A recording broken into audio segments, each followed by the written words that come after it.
네, 지난 시간에 이어서 이제 출애굽기 17장 들어가도록 하겠습니다. 신광야에서 메추라기와 만나를 공급받은 이스라엘 백성들, 그 다음에 이야기는 르비딤으로 이어집니다. 신광야에서 그 시내산을 향해서 가다가 이제 르비딤 반석이 있는 곳으로 불기둥, 구름기둥을 따라서 가다가 그 르비딤에서 장막을 치는데 물이 또 그 떨어지니까 모세를 또 원망하는 거예요. 이게 이제 네 번째 원망이 되죠.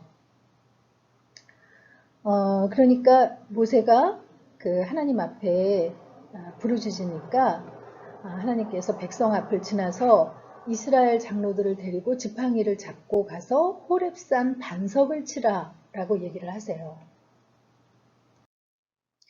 그 반석이 김승학 박사 그 동영상을 보면 이렇게 조그만 언덕 위에 이런 그 큰 반석이 있어서 여기를 그 하나님께서 모세에게 지팡이로 치라고 하니까 이렇게 갈라져서 여기에서 물이 흘러내려와서 이렇게 그 이스라엘 모든 그 백성들이 마실 수 있는 그런 그 물이 흘러나왔구나 하는 것을 알 수 있습니다. 백성들뿐만이 아니라 가축들까지 다 마셨는데 이곳의 이름을 마사, 무리바라고 부르고 있는 것을 볼 수 있어요. 마사라고 그 하는 이름, 이거는 나중에 신명기에서 그 마사에서 다툰 것을 기억하라라고 나오는데 그게 이제 르비딤을 말하는 거죠. 그리고 무리바라는 그 뜻은 다툼이라는 뜻인데 하나님을 시험하고 다퉜다라는 거기에서 나온 이름이죠. 그래서 무리바라는 이름이 출애굽기의 여정 속에 2번이 나오는데 이 르비딤도 여기서 그 물 때문에 하나님과 다퉜다 해서 무리바라고 부르고 나중에 이제 가데스 바네아 지방, 그 가데스 민수기에서 나오는 거기에서 또 무리바가 나와요. 이제 그 하나님을 그런 시험했던 그 르비딤에서의 그 사건이 기록이 되어 있고요. 그 다음 르비딤에서 또 하나의 사건은 이 아말렉 족속과의 그 전쟁 이야기입니다. 아말렉 그 족속이 그 출애굽한 이스라엘 백성들을 그친 이야기가 여기 그 등장이 되어 있는데요. 이 아말렉과의 싸움 때문에도 그 시내산이 기존에서 얘기하는 것처럼 여기가 아니고 이쪽이다 라는 것이 그 더 알려진 그 분명한 것이 아말렉은 주로 이렇게 그 이스라엘의 그 남부 지방에 주 거점을 두고 있는데 시내산 이 밑에까지 왔다기보다 그 여기에서 그들의 이제 주로 이동하는 그 방식대로 여기를 쫓아와서 르비딤에 있는 이스라엘 백성들을 친 것이 더 그 개연성이 있어 보이는 이야기라는 거죠. 하나님께서 이 아말렉이 이스라엘 백성들을 친 것을 굉장히 악한 행위로 보십니다. 왜냐하면 이 그 이스라엘 백성들이 홍해를 건너서 그 홍해 바다를 건넌 사건에서 이 주변의 국가들이 다 듣고 떨었다고 되어 있잖아요. 그러니까 하나님께서 이 이스라엘 백성들과 함께 하신다는 것이 온 천하에 드러난 이스라엘 백성들이 하나님의 백성이라는 것이 알려져 있는 상황인데 그들이 피곤한 틈을 타서 그 약한 자들을 그 뒤에를 친 그것은 그야말로 이제 하나님을 대적하는 그 공공연한 그 악한 행위라고 보시고 이 아말렉을 대대로 진멸하라고 하나님께서 명령하는 것을 볼 수가 있습니다. 이때 아직은 그 군사로 그 훈련받지 않은 그런 이스라엘 백성인데 하나님께서 그들과 함께 하심으로 아말렉을 물리치는 그 사건이 기록되고 있는 것이죠. 모세가 여호수아를 택합니다. 여호수아의 나이가 이때 한 40세 정도 된 한참인 나이인데 이제 성경에서 여호수아의 이름이 등장하는 것은 이 르비딤이 처음이죠. 그래서 여기에서 이때부터 하나님께서 그 여호수아를 가나안을 정복하는 차세대 지휘자로 훈련시키기 시작하시는 것을 볼 수 있어요. 그래서 여호수아에게 군사를 이끌고 아말렉과 싸우라고 하고 모세는 지팡이를 들고 하나님 앞에 기도하는 거예요. 이게 이제 그 아말렉이 주로 이렇게 움직였던 그런 지역이라는 것을 표시한 거고요. 이게 모세가 하나님을 향해서 손들고 지팡이를 들고 기도하는 것을 그려놓은 그림입니다. 근데 변변한 무기도 없고 노예 출신이었던 이스라엘 백성들이 아말렉은 늘 정복 싸움을 하면서 유목하면서 다른 사람들을 약탈하는 그런 약탈꾼이었는데 그들과 싸우려면 하나님의 도우심 없이는 안 되었던 거죠. 그래서 그렇게 지팡이를 들고 기도할 때 피곤해서 팔이 내려오면 아론과 훌이 양쪽에서 이렇게 받쳐줘서 팔이 내려오지 않도록 했다 하는 이야기가 유명해요. 이 사람이 아론으로 보이고 이 사람이 훌로 보이는데 여기 성경에서 훌이라는 인물이 정확하게 누구인지 설명되어 있지는 않은데 성경 외에 전승에서 전해져 내려오는 것을 보면 미리암의 남편으로 이렇게 그려지고 있습니다. 그러니까 미리암의 남편이니까 모세하고는 이제 천암매부의 그런 관계가 되겠죠. 그래서 모세가 피곤하니까 돌을 가져다가 앉게 하고 이 아론과 훌이 중보기도의 동역자로서 이 팔을 붙들어 올려서 해가 지도록 여기에서는 좀 전쟁이 한창이잖아요.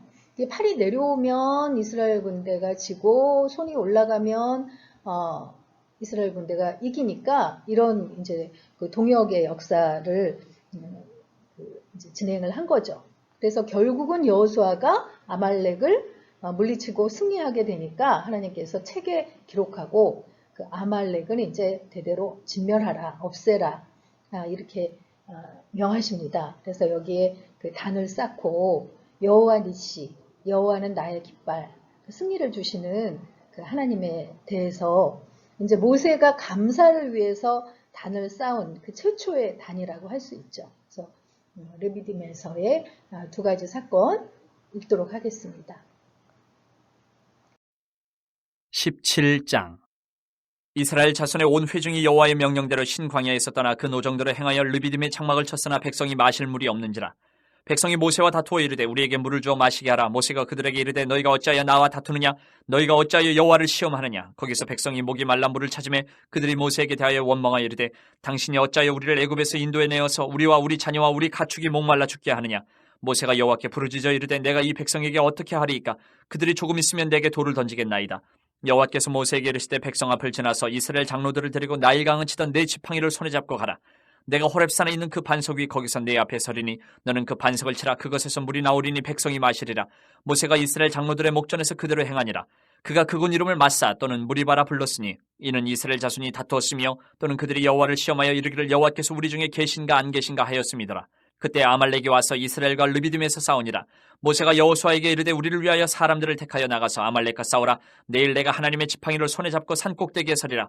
여호수아가 모세의 말대로 행하여 아말렉과 싸우고 모세와 아론과 훌은 산꼭대기에 올라가서 모세가 손을 들면 이스라엘이 이기고 손을 내리면 아말렉이 이기더니 모세의 팔이 피곤하며 그들이 돌을 가져다가 모세의 아래 놓아 그가 그 위에 앉게 하고 아론과 훌이 한 사람은 이쪽에서 한 사람은 저쪽에서 모세의 손을 붙들어 올렸더니 그 손이 해가 지도록 내려오지 아니한지라. 여호수아가 칼날로 아말렉과 그 백성을 쳐서 무찌르니라. 여호와께서 모세에게 이르시되 이것을 책에 기록하여 기념하게 하고 여호수아의 귀에 외워 들리라. 내가 아말렉을 없이 하여 천하에서 기억도 못하게 하리라. 모세가 제단을 쌓고 그 이름을 여호와 니시라 하고 이르되 여호와께서 맹세하시기를 여호와가 아말렉과 더불어 대대로 싸우리라 하셨다 하였더라. 네, 이 르비딤에서 그런 물이 없어서 반석에서 물을 치는 사건과 아말렉과의 전쟁, 이제 흔히 두 가지 사건이 르비딤에서 일어났다라고 기억을 하는데, 여기에서 또 하나의 그 사건이 진행된 것이 바로 이드로, 모세의 장인인 이드로가 그 시보라와 모세의 두 아들을 데리고 모세를 찾아온 이야기가 또 중요한 이야기예요. 시보라는 그 처음에 모세가 이 미디안 광야에서 애굽을 향하여 떠날 때 같이 떠났었잖아요. 그런데 그 숙소에서 머물 때 하나님이 모세를 치려고 하는 사건, 그 할례 때문에 행해진 그 사건 때문에 다시 집으로 돌아간 것으로 볼 수 있어요. 친정으로 돌아가 있다가 여기 지금 이 지도에 보면 여기 이드로 집터, 이게 이드러라고 지금 잘못 표기가 되어 있는데 이드로 집터가 여기 그 사우디아라비아 반도 미디안 광야의 이쪽에 지금도 그 사우디의 그 성지순례를 가면 여기서 이드로 집터가 그대로 남아 있는 것을 볼 수 있거든요. 근데 여기에서 이 르비딤으로 찾아온 것이죠. 그래서 왜 찾아오게 됐냐면 아까 그랬잖아요. 홍해를 건넌 사건, 또 애굽에서 행한 10가지의 그 재앙 사건들이 그 이웃의 온 나라에 그 소문이 났다고 했는데 이드로도 그 소문을 듣고 그 시보라하고 모세의 두 아들을 데리고 르비딤으로 찾아온 것이죠. 그래서 모세가 그 장인을 만나서 물론 가족들과도 기쁨의 그런 그 상봉을 했겠지만 장인에게 그간의 일 거의 이제 2달 가까이에 일어났던 일들을 아주 자세하게 잘 전했던 것 같아요. 그랬더니 그 이드로가 기뻐하면서 여호와를 찬송하고 함께 떡을 뗐다라고 되어 있는데 이제 번제물과 그 희생 제물을 가져다가 하나님 앞에 올려드린 거죠. 그래서 이런 설명을 보고 학자들은 이때 이드로가 하나님을 믿기로 개종한 것으로 봅니다. 보통 뭐 여기에서 이드로가 너희의 하나님이 굉장히 높으시다고 찬양하는 이런 찬양은 다른 그 종교들을 믿는 다른 인물들도 많이 한 고백이거든요. 근데 그 고백 때문에 개종한 것으로 본 게 아니라 이후의 행복, 그 이드로의 민족이 겐족속인데 겐족속이 그 이스라엘 백성들이 이 가나안 땅에 입성해서 가나안에서 살아갈 때에 겐족속도 이들과 같이 움직여서 그런 흔적들이 남아 있거든요. 그러니까 이때 이제 이드로가 하나님을 믿기로 개종한 것으로 이렇게 보고 있어요. 그러니까 하나님의 백성에게 일어난 일을 자세하게 전해서 하나님을 믿지 않는 그런 사람들이 하나님 앞으로 돌아오는 것. 이 장면을 우리들이 해야 할 그런 일들로 이렇게 묘사를 하고 있는 거죠.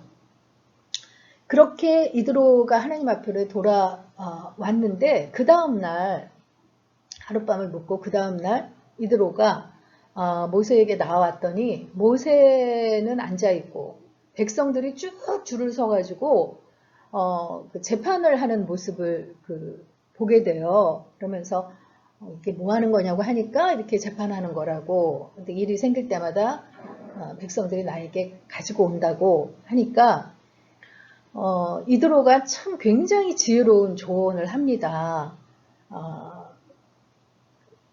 우리가 이제 보통 이드로의 조언하면 천부장 백부장 제도를 건의한 것만 기억을 하는데 여기 그거보다 앞서서 무슨 얘기를 하냐면 백성들에게 하나님의 율례와 법도를 가르쳐서 마땅히 갈 길과 할 일을 그들에게 보이라 라는 말을 먼저 해요.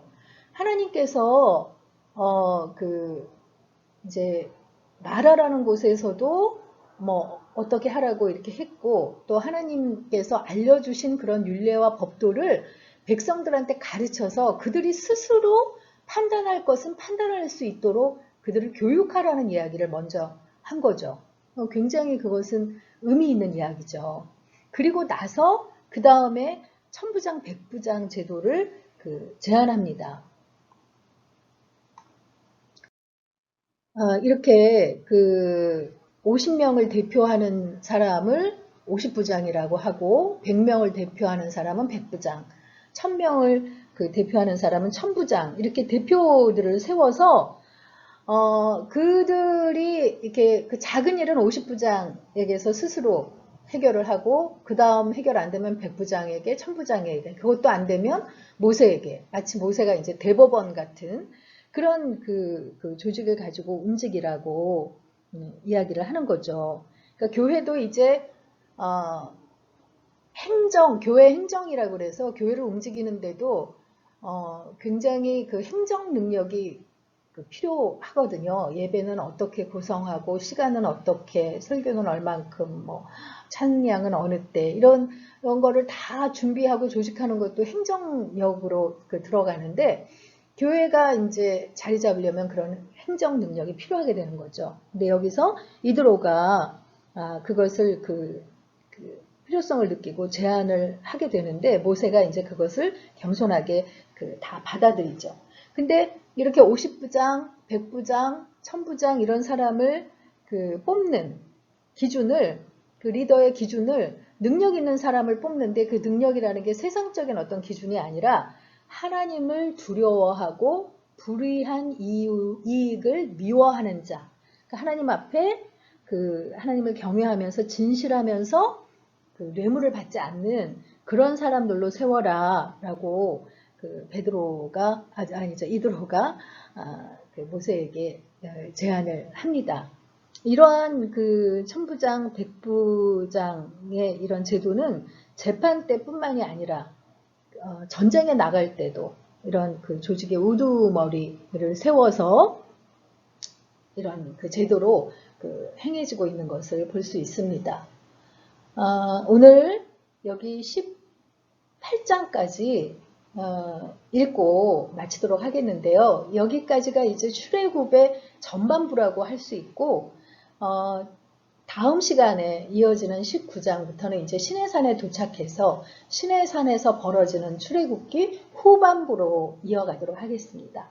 네, 18장 읽고 마치겠습니다. 감사합니다.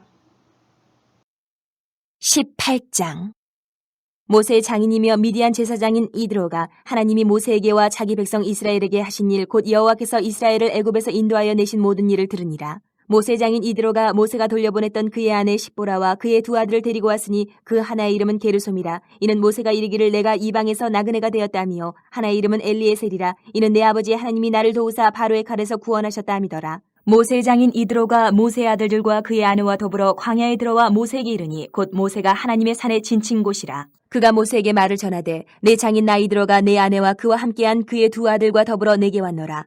모세가 나가서 그의 장인을 맞아 절하고 그에게 입맞추고 그들이 서로 문안하고 함께 장막에 들어가서 모세가 여호와께서 이스라엘을 위하여 바로와 애굽 사람에게 행하신 모든 일과 길에서 그들이 당한 모든 고난과 여호와께서 그들을 구원하신 일을 다 그 장인에게 말하매 이드로가 여호와께서 이스라엘에게 큰 은혜를 베푸사 애굽 사람의 손에서 구원하심을 기뻐하여 이드로가 이르되 여호와를 찬송하리로다. 너희를 애굽 사람의 손에서와 바로의 손에서 건져내시고 백성을 애굽 사람의 손 아래에서 건지셨도다. 이제 내가 알았도다. 여호와는 모든 신보다 크심으로 이스라엘에게 교만하게 행하는 그들을 이기셨도다 하고 모세 장인 이드로가 번제물과 희생제물들을 하나님께 가져오매 아론과 이스라엘 모든 장로가 와서 모세의 장인과 함께 하나님 앞에서 떡을 먹으니라. 이튿날 모세가 백성을 재판하느라 앉아있고 백성은 아침부터 저녁까지 모세 곁에 서 있는지라. 모세의 장인이 모세가 백성에게 행하는 모든 일을 보고 이르되 내가 이 백성에게 행하는 이 일이 어찌 됨이냐. 어찌하여 내가 홀로 앉아있고 백성은 아침부터 저녁까지 내 곁에 서 있느냐. 모세가 그의 장인에게 대답하되 백성이 하나님께 물으려고 내게로 옴이라. 그들이 일이 있으면 내게로 오나니 내가 그 양쪽을 재판하여 하나님의 율례와 법도를 알게 하나이다.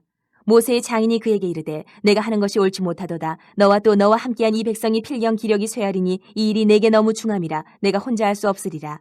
이제 내 말을 들으라. 내가 내게 방침을 가르치리니 하나님이 너와 함께 계실지로다. 너는 하나님 앞에서 그 백성을 위하여 그 사건들을 하나님께 가져오며 그들에게 율례와 법도를 가르쳐서 마땅히 갈 길과 할 일을 그들에게 보이고 너는 또 온 백성 가운데서 능력 있는 사람들 곧 하나님을 두려워하며 진실하며 불의한 이익을 미워하는 자를 살펴서 백성 위에 세워 천부장과 백부장과 50부장과 10부장을 삼아 그들이 때를 따라 백성을 재판하게 하라. 큰 일은 모두 내게 가져갈 것이요 작은 일은 모두 그들이 스스로 재판할 것이니 그리하면 그들이 너와 함께 담당할 것인즉 이 일이 내게 쉬우리라.